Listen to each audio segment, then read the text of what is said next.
¿Tienes pensado hacer Derecho y tienes muchas dudas? ¿Es una carrera difícil? ¿Has empezado la carrera de Derecho pero no ves salidas? ¿Qué ramas del Derecho son las más productivas? ¿Qué es mejor, montar un despacho por cuenta propia o mejor ser asalariado? ¿Cómo me organizo en mi día a día de abogado? ¿Hago un máster? ¿Qué tipo de máster sería aconsejable hacer? ¿Cómo puedo empezar a emprender? Todas estas dudas y muchas más vamos a intentar resolverlas con mi amigo, compañero abogado Andrés, más conocido como Lotips en las redes. ¿Qué tal, Andrés? ¿Cómo estás? ¿Cómo estamos? Todo genial. Encantado de estar aquí. Vamos a contestar esas preguntitas y nada, a ver si podemos aprender todos un poquillo.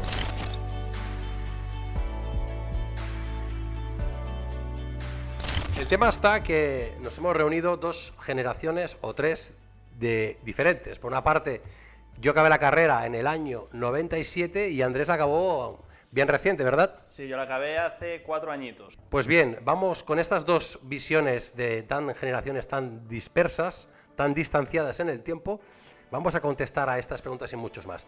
Antes de nada, quería agradecer a Andrés la presencia aquí en Barcelona, ha venido a verme y aprovechamos para hacer este YouTube, este vídeo largo para que, como decíamos, tanto si vas a emprender la carrera como si estás en ella y tienes todas estas cuestiones y muchas más, intentar resolvértelas todas. Por si alguien no te conoce en redes, rápidamente, Andrés, preséntate, dónde estás, cuántos seguidores tienes, cómo te funciona la vida en las redes. Vale. Bueno, yo soy un apasionado del aprendizaje, me encanta aprender sobre todo. Yo estudié Derecho y ADE, me gusta mucho el derecho, pero me gustan también mucho las finanzas, la empresa, los negocios, muchas cosas más allá del derecho, la comunicación, el marketing y básicamente mientras estaba haciendo el máster de abogacía me dio la curiosidad, me puse a subir vídeos a redes sociales, a TikTok, yo estaba en ese momento haciendo las prácticas en un despacho, me empezó a ir súper bien y bueno, a día de hoy tengo 2 millones y pico de seguidores en redes en total y bueno, la verdad que es una decisión que me alegro mucho de haber tomado. Construir una marca personal sólida en redes sociales como abogado y en general yo creo como cualquier profesión es algo imprescindible hoy en día. Pues muy bien, y por aquellos que no me conocéis en las redes, soy Xavi Abad, el abogado de TikTok con 1,5 millones de seguidores en las redes. Me queda un largo camino para coger este monstruo, pero en eso estamos. Y lo más importante que vamos a hablar hoy, como decía, es todo lo referente al acceso al derecho, a la abogacía, salidas profesionales y emprendimiento. Vamos al lío, que seguro que hay muchas preguntas que queréis que se os responda desde estas dos generaciones tan dispersas en el tiempo, pero que estamos muy unidos. Vamos a ver. Primera pregunta. ¿Te fue difícil la carrera de Derecho? A ver, hay asignaturas que son muy complicadas, pero yo creo que más que por las asignaturas en sí, por cómo lo dan los profesores. Entonces, si tuviera que decir, ¿me fue difícil la carrera de Derecho? No. Hubo un par de asignaturas más difíciles porque tenía un par de profesores que explicaban fatal y que hacían las asignaturas muy poco interesantes, pero en global no me fue difícil. También es verdad que yo hice ADE y, por ejemplo, ADE, que dicen que es una asignatura que es mucho más fácil, no sé qué, me costó más que Derecho porque la veía mucho menos interesante. Derecho es una carrera interesante, que cada día aprendes, que es algo... Son las reglas del juego al que todos jugamos. Es muy importante conocerlas. Entonces yo estudiaba motivado y eso me ayudó a aprender más. Y también otra cosa que está clara es que en Derecho, si estudias, apruebas. O sea, no es un problema matemático que puedes llegar al examen súper preparado y te descolocan un poco porque tienes que hacer un razonamiento y no lo sacas. En Derecho en general, si estudias, vas a aprobar los exámenes. Pero efectivamente hay que estudiar. No te avances a la segunda pregunta. Yo también contestaré a la primera, que te preguntaba ¿cuántas horas recomiendas o crees que hay que estudiar al día para sacarte la carrera en Derecho? ¿Cuáles eran tus hábitos productivos? Yo tomé la decisión de asumir una gran responsabilidad y no ir a determinadas clases para ese tiempo invertirlo en ocio o en estudio. Entonces, yo a las clases que no me aportaban nada, que era el profesor leyendo el libro tal cual, como yo sé leer, pues esas clases no iba y era mucho tiempo que ahorraba para luego estudiar en casa. Entonces, en realidad, pues yo no podría hacer una media de cuánto estudiaba cada día, porque dependía mucho, pero si tuviera que decir cuánto hace falta estudiar cada día, pues sinceramente, si estudias cada día 1 hora, 1 hora y media, 2 horas y atiendes en clase, vamos, la tienes sacadísima la carrera. Yo no estudiaba tanto y me fue bien. ¿Qué pasa? Normalmente te tienes que dar un atrancón antes de la época de exámenes, pero no hace falta estudiar tanto. Pues yo hice la carrera, empecé en el año 92, 93, acabé en el año 97 y para mí no fue una carrera difícil. Y un poco lo que comentas. Yo creo que en mi caso particular lo que yo recomiendo es ir a todas las clases que puedas, yo quedándome con las clases y estudiando cada día una media de 1 o 2 horas al día, creo que es una carrera que te la puedes sacar fácilmente. Sí. O sea, para todos aquellos que vais a estudiar la carrera y creéis que es una quimera, no es una carrera complicada.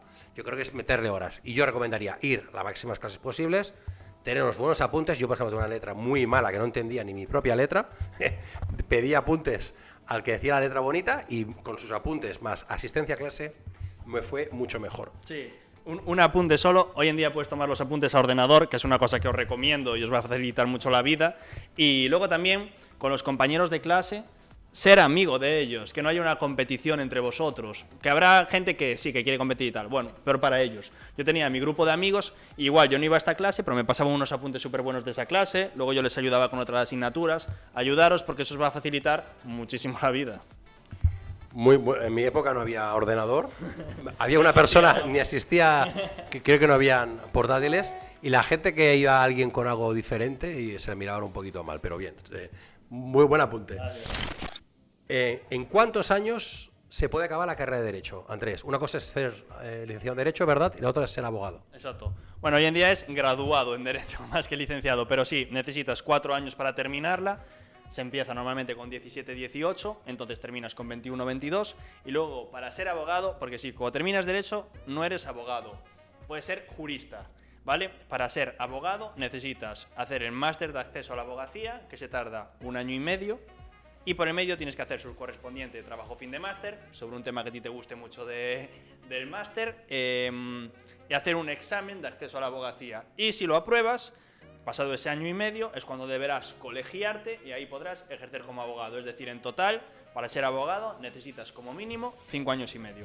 Muy bien. De las asignaturas que hiciste, ¿cuáles recuerdas que más te costaron hacer esas asignaturas? ¿Cuáles te costaron menos? ¿Y qué asignaturas te gustaron más y qué asignaturas te gustaron menos? La asignatura que más me costó, yo creo que fue Derecho Romano. Porque bueno, una cosa que os recomiendo es estudiar la carrera fuera de casa, porque salís de la zona de confort, os obligáis a conocer a gente nueva, etc. Yo estudié fuera de casa y yo vivía en una residencia y compartía habitación con un chaval el primer año. Entonces, eso, él dormía en una litera y yo en otra. Y era muy complicado encontrar momentos para estudiar, y yo no tenía ese hábito de estudio en ese sentido, ¿no? Yo venía de estudiar en mi casa, a mi modo, haciéndome mis padres la comida, etcétera, y bueno, y de repente son muchas tareas nuevas que tengo que hacer, y además ser capaz de adaptarme al horario de ese otro chico, entenderme con él. Bueno, fue una época diferente, y el primer cuatrimestre tenía la asignatura de Derecho Romano, que es la típica asignatura de no hay verano sin romano, la típica que te da pesadillas. Una asignatura muy densa, muy complicada, y a la que además yo no le veía mucha aplicabilidad práctica en ese momento. Entonces, esa asignatura me acuerdo que fue la asignatura que más me costó, la que más estudié, y de hecho, en total, pongamos que eran 5 grandes bloques, el examen era solo 2 preguntas, y de los 5 grandes bloques me estudié 3 grandes bloques, ¿vale? Fui al examen a ver si tengo la suerte de que no cayeran los otros 2, y no cayeron, y saqué un 8,5 en el examen. La verdad que tuve mucha suerte, pero encantado.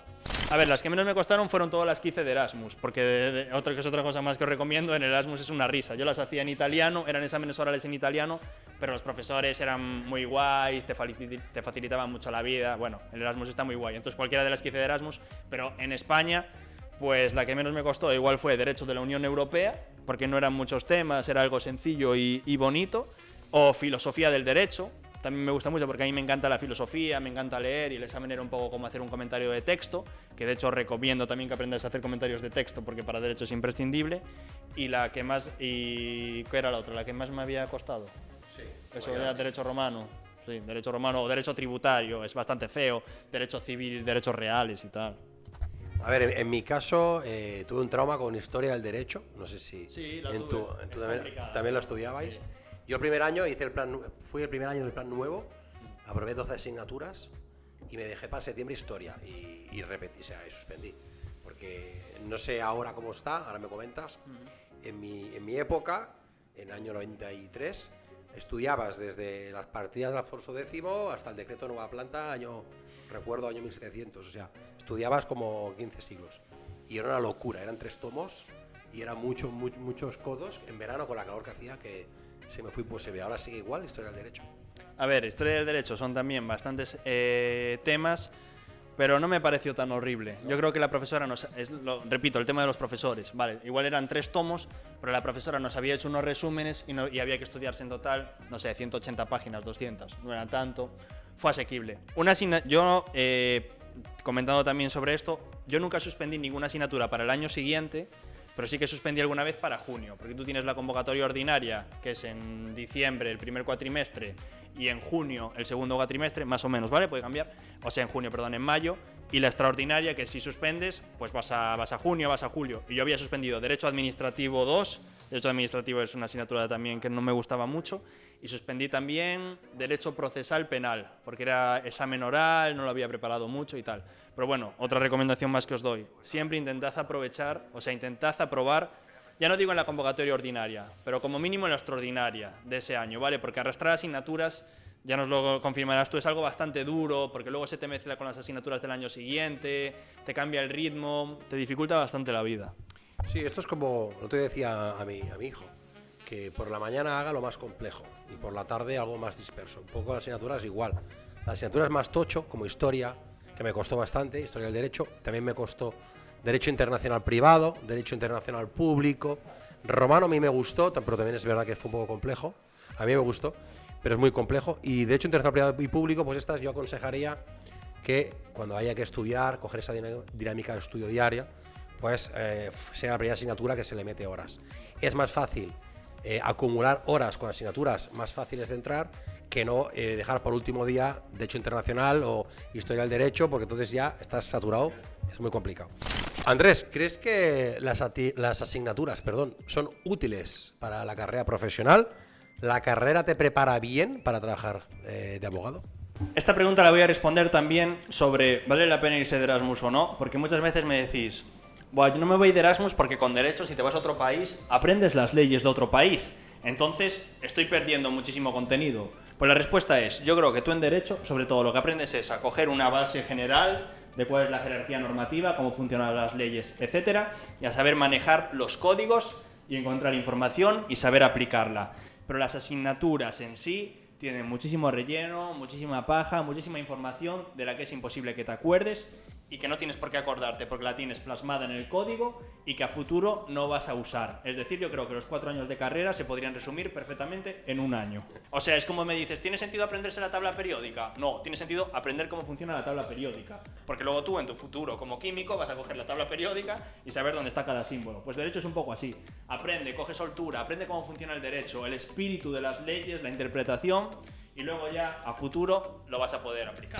Y me parece muy acertada esta reflexión porque siempre recuerdo que cuando hice la carrera había un profesor de muy reconocido nombre que se llama catedrático don Agustín Luna Serrano, que era de la cátedra del Luna, de la Cruz, perdón, de la cátedra de la Cruz, que han hecho grandes libros, muy reconocido, y él contaba, dice, un buen abogado no es aquel que se sabe todas las leyes, todos los artículos y tal. Un buen abogado es aquel que si te viene un hombre al despacho y te dice que tiene un problema, por ejemplo, de curatela o de tutela, que tú no estés con el Código Civil 1 hora para saber, o cogiendo una ley que no toca, o mirando libros buscando. O sea, que tú seas ágil en encontrar qué preceptos de la ley regula la tutela, la curatela, o lo que sea, y que seas hábil, que seas de una manera productiva, de una manera pues ágil, solucionar el problema. Muy bien. Andrés, ¿qué trucos, si hay, utilizabas o utilizas tú para estudiar bien? Vale. 1. Rodearte de gente que te motiva a estudiar, que tengan buenos apuntes, con los que hagas equipo, a los que tú puedas aportar cosas y que ellos te puedan aportar a ti, y hablar con ellos sobre esas cosas que estudiabas. Yo tenía un par de colegas en la carrera que también sacaban buenas notas y tal, pero además era gente divertida, etcétera. Y muchas veces, pues, incluso hacíamos bromas con los temas que estudiábamos. Estábamos surfeando y hacíamos coñas respecto a los temas que estudiábamos porque tenía cosas que ver con eso. En plan, yo qué sé, estás con el usufructo de la tabla de surf, pero la propiedad es mía. Tonterías así, vale, es una tontería, pero rodearte de gente que te aporte y de la que aprendas. Punto número 2, resumir y captar las ideas principales. Muy importante. ¿Vale? No estudiar todo, no intentes estudiarte todo palabra por palabra, porque en el examen no te van a preguntar todo palabra por palabra. El profesor que te diga, dime el artículo 400 del Código Civil, es un profesor horrible. El profesor bueno te va a decir, te va a poner el artículo 400 del Código Civil y te va a decir, explícame qué consiste este artículo. Por eso es tan importante, esto se ve también con la parte general de derecho, penal, etcétera. Repito, saber interpretar las leyes. Cuando tengas un examen de penal, no te van a preguntar artículo 197 del Código Penal, no, te van a preguntar ¿qué es el dolo? ¿Cómo funciona el dolo en este delito? ¿Cómo sería imprudente este delito? ¿Cómo no sé qué? O sea, es entender esos conceptos, no chaparse las leyes. Es que esto insisto mucho porque había gente en mi clase que hasta el último año de la carrera, para ellos estudiar Derecho era coger el código y chapárselo de arriba abajo. Y eso es insufrible y tardas muchísimo. Y Derecho no es eso, Derecho no es chaparse las leyes punto por punto. Hablar con los profesores también es interesante, fijaros en qué es lo que más preguntan y lo que no. Todo eso yo creo que es algo muy importante y que vas a saber por dónde van los tiros en el examen. Por eso también es importante lo que decía Xavi, de ir a clase, en esas clases que efectivamente son interesantes y el profesor va dando pistas de que puede entrar en el examen. Andrés, ¿qué salidas tiene la carrera de Derecho? Vale, tienes de todo. Desde, por un lado,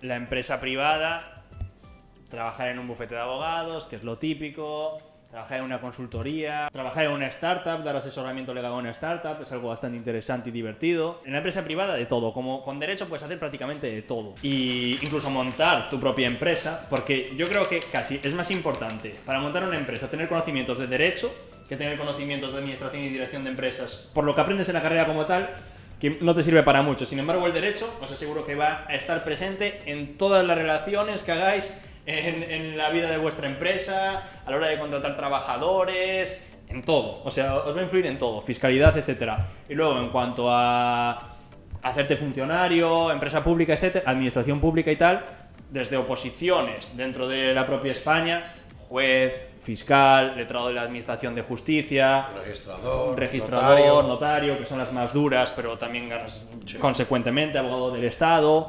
Inspector de Hacienda. Inspector de Hacienda. Inspector de Hacienda yo recomiendo hacer primero subinspector de Hacienda y luego por promoción interna más inspector. Y la carrera ideal para inspector de Hacienda es Derecho y ADE.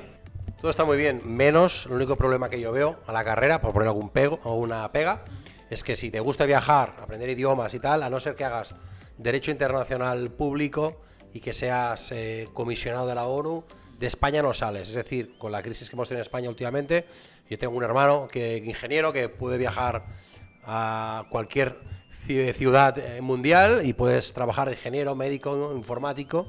La carrera de Derecho, también ten en cuenta que eso puedes ejercer en España. Andrés, otra pregunta típica que te hacen, que veo muchos de tus vídeos, ¿qué máster o qué posgrado aconsejarías a la gente que está haciendo la carrera de Derecho realizar cuando finalice la carrera? Vale, esta pregunta es un poco... ¿Qué carrera aconsejas hacer a la gente? Pues depende a qué te quieras dedicar. Si te gusta mucho la biología, estudia biología. Pero no hagas biología porque sea una carrera fácil. Entonces no hagas el máster porque sea un máster fácil o similar. Yo sí que es verdad que cuando acabé Derecho y ADE no tenía nada claro qué quería hacer. Entonces dije, bueno, para ser abogado hace falta el máster de acceso a la abogacía. Voy a hacerlo mientras reflexiono, ¿vale? Para aprender. El máster de abogacía es un máster que la verdad me gustó mucho más que la carrera. Las clases las dan abogados y no profesores, aprendes del día a día, del ejercicio y te vale para reflexionar y ver verdaderamente si quieres ser abogado o no. Entonces, para gente que esté perdida, quizás aconsejo hacer el máster de abogacía, que además no es muy difícil. Y luego, un máster, para mí el máster es básicamente algo que te comprime los contenidos que tú quieres aprender en un formato muy fácil y amigable. Yo hago un máster por aprender. Yo he hecho un máster en compliance, un máster en blockchain y criptomonedas, ahora estoy haciendo un máster en asesoramiento empresarial, porque son materias de las que yo quiero aprender. Entonces, en formato máster, sobre todo online, hoy en día, te dan información de forma muy amigable, muy fácil, entonces los hago para eso. Entonces, ¿qué máster haría? En resumidas cuentas, si dudas y si tienes el gusanillo de ser abogado o no, hacer máster de abogacía y luego un máster, solo hace falta si de verdad quieres aprender muchísimo más sobre algo concreto. Pero también te diré que lo puedes aprender trabajando de eso. ¿Vale la pena hacer un máster en Derecho Penal si ya estás trabajando como abogado en prácticas en un bufete de Derecho Penal? Bueno, si quieres aprender más de algo concreto, eso ya depende de la persona. Es verdad. También es verdad que la siguiente pregunta era ¿qué másters y dónde? Alguna vez he escuchado, y también lo comparto contigo por experiencia propia, que no hay que coger un máster por el título, por la ciudad, por la apariencia, sino lo más importante sería el profesorado, como hablamos al principio, y informarse qué tipo de máster, como tú cuentas. No es lo mismo esos másters de grandes universidades, de grandes renombres, pero que es todo teórico y que te hacen pollar y te hacen pasar por el tubo y que no aprendes nada, que no te aportan, a otro máster que igual ves que lo imparte, un profesor de X características, con una metodología, con un acercamiento, con unos ejercicios prácticos que te aporta, ¿verdad? Sobre todo también muy importante, claro, informarse, hablar con gente que ya lo haya estudiado. Yo en el máster de abogacía lo que más me interesaba era que fuera en una universidad que no fueran muy pesados con el tema de la asistencia a clase, para yo poder también dedicarme a otras cosas mientras tanto, o sea, que no fueran súper estrictos con estar todas las mañanas, 6 horas ahí, etcétera, que no fuera demasiado complicado, pero que a la vez se aprendiera, que fuera práctico, que se aprendiera, no que fuera difícil, que se aprendiera. Entonces pregunté a gente y me dijeron dónde lo podía hacer, y dije, vale, perfecto, luego ahí. O sea, lo ideal es preguntar a la gente y luego también fijarse un poco en las asignaturas, que puedes coger el programa de estudios y ver que sean asignaturas que estén actualizadas, que tengan sentido hoy en día. Pues, por ejemplo, si se da marketing jurídico, asignaturas más así, si te gusta el legal tech, derecho digital, etcétera, ver qué se dan estas asignaturas y en qué consiste el programa de estudios. La pregunta también del millón. ¿Qué ramas del derecho son más productivas? ¿Qué ramas del derecho te aseguran éxito? A ver, yo creo que la rama del derecho que más éxito te asegura es aquella que sea más nicho y en la que tengas menos competencia, porque más fácilmente vas a triunfar. Y le añado una cosa más, en la que sea más novedosa, porque va a haber menos abogados con experiencia que puedan competir contra ti. Por ejemplo, yo cuando estudiaba, a mí me encanta el derecho penal. ¿Cuál es el problema del derecho penal? Que había muchísimos abogados de 60 años que me llevaba una ventaja de 30, 40 años. Y el derecho penal no ha cambiado tanto en los últimos años. Entonces yo para llegar a su nivel tardaría muchísimo. Sin embargo, también me gustaba el blockchain y las criptomonedas. Y el abogado que más sabe de blockchain y criptomonedas de España llevará 5 años. Entonces es muy fácil destacar frente a ellos. Entonces un tema nicho, moderno, actual, sobre todo nosotros, las nuevas generaciones, que sabemos mucho más de tecnología, de derecho digital y todo eso que las anteriores, pues es algo que te facilita triunfar. A mí esto me preguntan mucho, sobre todo cuando hago un directo en Instagram o en TikTok me preguntan, oye Xavi, me gusta el derecho tributario, ¿tiene salida? O me gusta el derecho laboral, ¿tiene salida?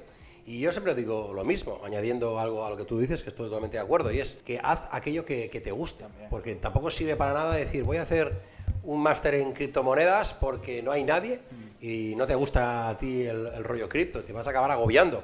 Por tanto, si te especializas, haces un máster de algo que te apasiona, en la vida, si evidentemente cuando haces algo que te gusta, que te apasiona, que pones recursos, que pones tu tiempo, que pones tu cariño, las cosas salen.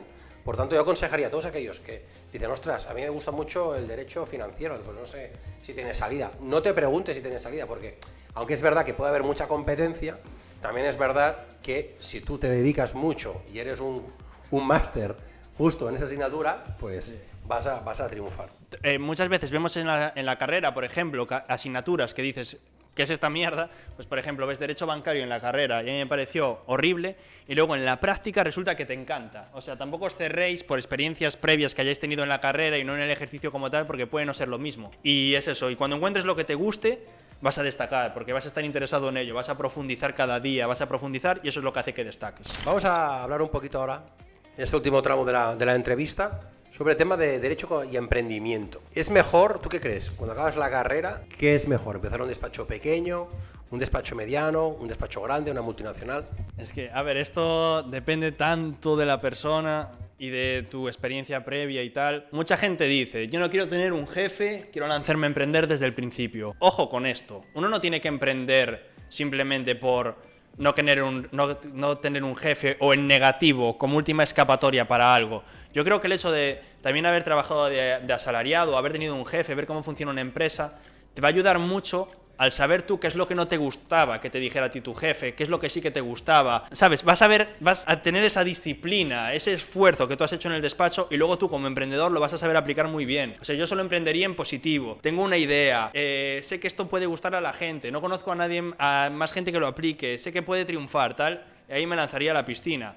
Si no, yo creo que sobre todo también para encontrar lo que te gusta, para los primeros años, ¿no? Siendo realistas, para coger rodaje, entender cómo funcionan las normas del juego, etcétera, pues quizás sea más adecuado ser asalariado. ¿Qué pasa? ¿Dónde pagan más? En los bufetes internacionales. De hecho, el bufete en el que más salario medio hay actualmente es Uría Méndez. O sea que si os movéis solo por el dinero, podéis ir a cualquiera de esos. Uría Méndez, Cuatro Casas, Garrigues, etcétera. ¿Qué pasa? Que también trabajan muchas horas, es un mundo duro, complicado.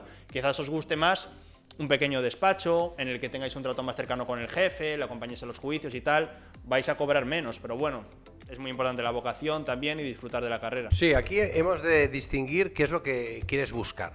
Si lo que quieres buscar es formarte como abogado, sin tener en cuenta el dinero que vayas a poder ganar, el planteamiento es uno, y si no, es otro. Me explico, si tú lo que piensas es cómo voy a formarme para ser un buen abogado, quizá el consejo sería empezar, para mí, en un despacho grande o multinacional, porque ahí te van a meter mucha caña, vas a estar, yo he estado en una, vas a estar 10, 12 horas al día trabajando, casi en régimen de explotación agraria, pero vas a aprender mucho y a partir de ahí cogerás una base suficiente para escoger. Por otra parte, hablemos de emprendimiento, si lo que te planteas es dónde me puedo yo desarrollar ya como abogado, independientemente de coger conocimientos, aquí son 3 planteamientos diferentes que tienes que hacer. Uno, me monto por mi cuenta y a mi riesgo, me cojo mis clientes y a ver qué pasa, que es una manera valiente de emprendimiento, que si no tienes una base de abogados muy complicada que puedas hacer, pero está allí. 2, voy a un despacho mediano que tendré un sueldo ya un poco asegurado,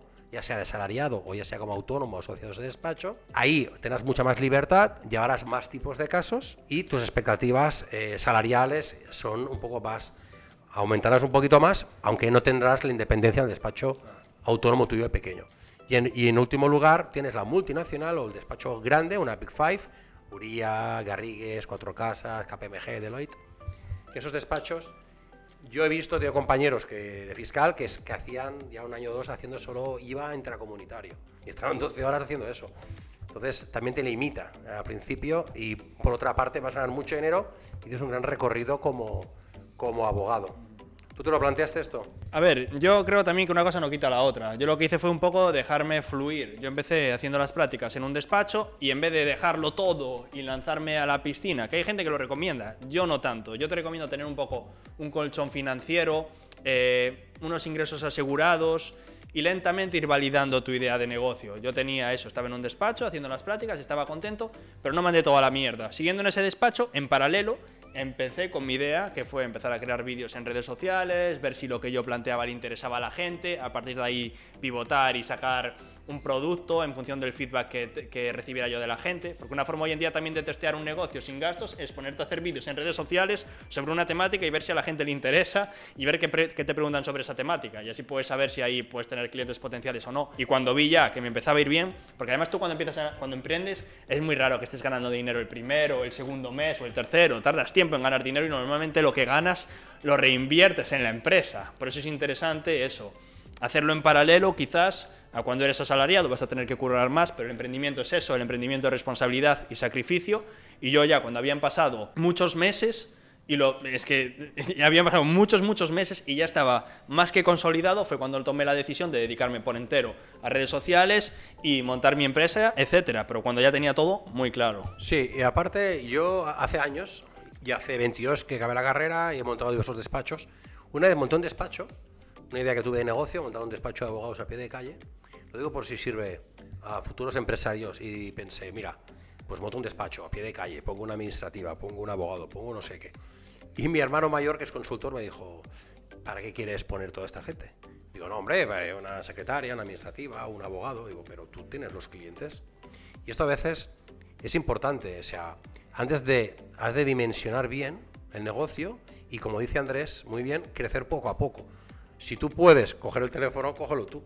Si tú puedes llevar los casos, llévalo tú. Y cada vez vas delegando. Y una manera de emprender bastante segura, sin hacer falta gran apalancamiento financiero, es hacer las cosas que tú puedas asumir de una manera gradual.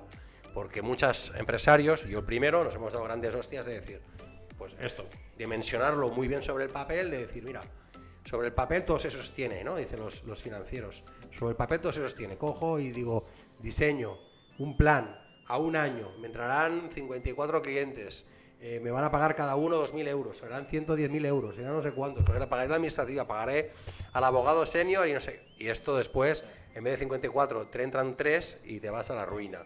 Por tanto, un consejo que daría es este. ¿Con qué herramientas, si tú tienes que empezar de cero de abogado, si alguna que está acabando la carrera dice yo quiero empezar de cero, ¿qué herramientas crees que son básicas de un abogado para montar su despacho por su propia cuenta? ¿Qué es lo que sí o sí tendría que tener? Ganas.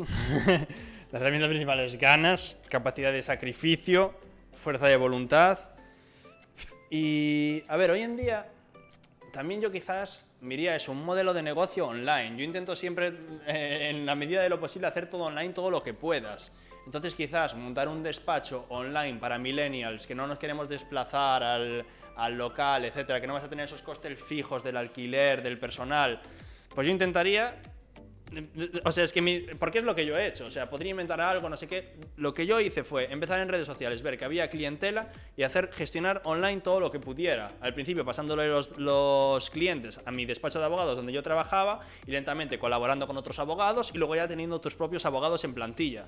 Entonces, lo que necesitas es ganas, estudiar, diferenciarte del resto, sobre todo también mucho ofrecer calidad al cliente, no buscar tantos clientes, pero darles mucha calidad, que estén contentos contigo, tratarlos bien, y luego ya el boca a boca va a hacer que vayas consiguiendo más gente. Muy buena respuesta, ¿eh? Pensaba que te pillaría en un renuncio, pero veo que no, porque además lo que dices es verdad que, hablando de estas dos generaciones, en mi época, hace 20 o 30 años, se valoraba que un abogado tuviera un buen despacho, se valoraba que un abogado estuviera en un sitio céntrico, un buen local, buena secretaria, buenas instalaciones, y con esta pregunta sí que sabía... No le hemos pactado las preguntas, sabía que sería esta respuesta que es muy lógica en los tiempos de hoy en día, es muy diferente a mi generación, es decir, como tú bien dices, aparte de las ganas, hay que conectar con el cliente, hay que ser proactivo, hay que estar con él y no hace falta tener grandes despachos, puedes trabajar desde casa, con un ordenador, con un portátil de 500 euros, mientras lo que hablábamos, seas ágil con las leyes, sepas darle un soporte, estés por él y un cliente que está informado, un cliente que está contento, un cliente que le explicas las cosas, que resuelves los problemas, que haces los pleitos, lo puedes hacer a distancia. Hoy en día con el mundo online que tenemos puedes llevar pleitos, decíamos que solo en España, pero bueno, yo que soy de Barcelona, he hecho pleitos en Madrid, en Alicante, en Valencia, en Tarragona y en Santiago de Compostela. Por tanto, no se necesitan grandes infraestructuras para emprender. Más preguntas de emprendimiento. Yo... soy un abogado joven, he acabado la carrera y digo, bueno, ahora cómo me doy a conocer. ¿Qué herramientas le darías tú, qué consejos para que ese abogado se dé a conocer y, como decíamos, podamos hacer online y podamos tener clientes por toda España? Bueno, podría cavilar mucho, darle muchas vueltas y tal, pero por ir al grano, créate una cuenta en TikTok y empieza a subir vídeos en formato vertical porque es lo que más tira a día de hoy. Y ya está, o sea, la fórmula mágica si quieres crecimiento rápido, etcétera, es esa. Además te va a venir bien para aprender a hablar en público, vas a conocer gente muy guay, vas a ver el feedback de los comentarios. Es la fórmula más rápida. Otra cosa que yo no pensaba, pero que empecé a ver ahora recientemente es... La única red social donde todavía a día de hoy, aparte de Twitter que no me gusta nada y no os lo recomiendo, donde todavía triunfa el contenido escrito a día de hoy, te puedes dar a conocer y no vas a conseguir tantos clientes a volumen como puedas conseguir en redes como TikTok e Instagram, pero sí vas a conseguir quizás un par de empresas interesantes, es LinkedIn. En LinkedIn puedes construir una marca personal con contenido escrito, pero bueno, te va a ser bastante más complicado, vas a tener que hacer las cosas muy bien y tal. Y así que en una palabra yo me iría a TikTok en vídeos en vertical. Yo también lo que diría, hace poco hice una pequeña ponencia con jóvenes abogados y les decía que hay gente que me decía, pero Xavi, a mí me da mucha vergüenza el TikTok. Pues no hagas TikTok, hay muchas maneras de darte a conocer, hay muchos perfiles en las redes, puedes hacer TikTok, puedes hacer Instagram, puedes hacer Twitter, LinkedIn, puedes hacer blog, y si aún así no hay nada que te guste, para emprender hay que darse a conocer, hay que tener esta actitud. Si no es muy complicado que puedas emprender, es muy complicado que vayas a ganar dinero. Siempre cuento la anécdota que la gente me dice, oye, tú con la edad que tienes vas para los 50 ya a punto, por cómo es que te pones en TikTok. Bueno, salí de mí porque siempre he sido muy comercial. Cuando tenía tu edad, yo era el típico que yo había llegado a repartir con esa empresa que monté, que me fui al carajo, repartía tarjetas en la salida del metro. Sí, repartía tarjetas en la salida del metro. Tarjetas mías de visita, me he hecho un hartón de repartir. Me iba al peluquero y le hablaba de mi despacho y si necesitas algo toma, y toda la vida. Y esa actitud, si tienes esa actitud proactiva, siempre haces clientes. Después pasé al email, cuando ya entró el email en el año 2000 y empecé a enviar correos masivos, la mayoría me los devolvían por spam, yo seguía enviando correos, que sepas que he abierto esta línea de negocio y tal. Entonces, claro, ¿cómo no vamos a utilizar las redes cuando? Siempre hago esta explicación. Si con tarjetas de visita con tarjetas en el metro llegaba a 100, con tarjetas de visita llegaba a 300, con email llegaba a 2000, pues con un vídeo puedes llegar a 2 billones, y ese es el tema. Es la autopista, si tienes la autopista, utilízala. Y esa es un poco la reflexión que os queríamos decir. Y hablo en plural porque sé que Andrés este tema piensa como yo. O sea, ¿para qué vamos a ponernos las manos en los ojos de qué hace un abogado en redes y si TikTok, Instagram, sí es una manera de darte a conocer? Una buena manera de emprender es como dice Andrés, puedes testear tu producto. Tú dices, mira, quiero abrir una boutique legal de patentes y marcas, pero esto creo que es un coñazo que a nadie le interesa. Pues bueno, haz una página web, haz un blog, haz una cuenta en Insta o en Twitter, si no quieres salir tú y hacer un vídeo. Y ahí vas a testear, vas a ver si hay interés. Ahí unas amigas mías me preguntaron el otro día, oye Andrés, queremos lanzar un producto pero no sabemos cuál. Nosotras somos 2 cracks en análisis de Big Data, tratamiento de datos, etcétera. ¿Qué podemos hacer? Yo les dije, empezad en TikTok, empezad a subir vídeos hablando sobre datos, etcétera, a ver qué respuesta os va dando la gente. Son 2 chicas y se están dando cuenta que lo que más puede ser su modelo de negocio ahora mismo, y ya están monetizando, es hacer consultoría sobre cómo encontrar trabajo en el mundo de los datos si eres mujer. O sea, es lo que más les están demandando y es algo que a ellas les encanta. Entonces, no tenían ni idea de qué vender y gracias a subir un par de vídeos y ver lo que les demandaba la gente, montaron esto y ahora están vendiendo y les está yendo muy bien. Sí, antes hemos ido a comer y lo decíamos, que a veces haces un vídeo hablando de algo que tú crees súper interesante y no tiene mucho retorno. Y a veces, lo hablábamos antes, hice un vídeo de seguros de vida vinculado a hipoteca, un tema que nos apasiona, que nos gusta, y sacamos el vídeo y 500.000 de reproducciones. Hay mucha gente, tú crees que esto no afecta a muchas personas o a la gente no le interesa saber que puedes reclamar el seguro de vida de prima única y que puedes hacer que el juez, que ya se hace y es así fácil, te devuelvan todo el capital de prima única, los 15, 20.000 euros que has puesto para seguro de vida, y hay un retorno en redes increíble. Esto fue un caso paradigmático que lo comentábamos, y es así. Por tanto, todos aquellos temas que os apasionan, que os gustan, podéis emprender y podéis testear con las redes. Es una manera muy buena de testearlo. ¿Qué otras maneras, para acabar ya, qué otras maneras aconsejarías a la gente de tu edad o que está haciendo la carrera para testear, para emprender, para cosas que nos haya quedado en el tintero que les pueda ayudar a mejorar? Vale, a ver, yo para empezar me iría en la carrera de Erasmus, ¿vale? Porque eso va a ser vuestra primera salida de la zona de confort. Y como bien dice Xavi, y esto es algo que le veo hacer a él genial y que es increíble y al final es lo que marca la diferencia, saber venderte también, tener labia, saber hablar con la gente, eso es la clave en cualquier negocio, como abogado y como todo. Entonces eso es el punto número 1, aprender a ser una persona que sepa venderse, que sepa hablar, que no tenga problema, que no tenga barreras mentales. Yo veo mucha gente con muchísimas barreras mentales, con esto me da vergüenza, esto me da miedo, no. O sea, vete rompiéndolas. Cuanto más barreras mentales tengas, más barreras tienes que romper, tienes que enfrentarte. Yo la primera vez que subí un vídeo a redes sociales me daba muchísima vergüenza, pero precisamente por eso dije, voy a hacerlo, porque si me da miedo subir un vídeo a redes sociales, imagínate el día que tenga mi primer juicio o el día que me llamen de televisión para que explique un caso jurídico. O sea, la clave es ir rompiendo barreras mentales, ir saliendo de la zona de confort, exponiéndote. Más cosas, luego siempre estar dispuesto a aprender, leer libros, leer manuales, ver cuentas en YouTube súper interesantes que hay sobre derechos, sobre determinados temas, aprender. Y para conocer gente porque tú no tienes que ser el que tenga la idea de negocio como tal, te puedes unir a unos emprendedores, a una startup. ¿Cómo haces eso? Vete a conferencias sobre emprendimiento, vete a conferencias sobre startups, entra en chats de Discord sobre emprendimiento y startups, hazte un curso online sobre eso, que tenga una comunidad en la que conozcas gente, sé proactivo, habla a la gente en LinkedIn. Yo muchas veces pensé, este tío no me va a hablar nunca, ¿para qué le voy a hablar? Pero le hablas y igual te contesta. O sea, igual hay esa empresa, esa persona que es tu ídolo, que es alguien a quien admiras, alguien que te podría aportar información, le hablas y te contesta. Pruébalo, no pierdes nada, muévete. Una cosa que me gusta mucho de Andrés, entre muchas otras, es que él siempre tiene ganas de aprender. Y eso es básico para llegar al éxito. Mucha gente que solo ha visto que tiene 1,9 millones de seguidores en TikTok se pensará que es suerte. Pero yo que hace tiempo que lo conozco, no es suerte. Si tiene tantos seguidores en TikTok o Instagram, casi medio millón, en LinkedIn lo está rompiendo, ha sido nombrado LinkedIn Top Voices ahora mismo, es porque tiene constancia, porque tiene ganas de aprender, absorbe las cosas. Y algo más que quiero deciros, si estáis en la carrera y queréis que os sea fácil y queréis llegar a hacer lo que hace él, leer mucho, cuanto más leas, más capacidad de comprensión tengáis, os será mucho más fácil estudiar los tochos, entender las cosas, que los que llevan una base muy baja. Yo a mis hijos siempre les repito, leer mucho, cuanto más leáis, más es igual, lo que sea, lo que os apasione. No hace falta que leáis el Quijote, pero si leéis, hacéis másters, como aquel hace, todo lo que, vamos, le apasiona todo. Y esta actitud te hace que seas una esponja y haces tu cerebro se habitúe y día a día vaya mejorando y le des más de sí. ¿Cuántos libros te lees cada mes, Andrés?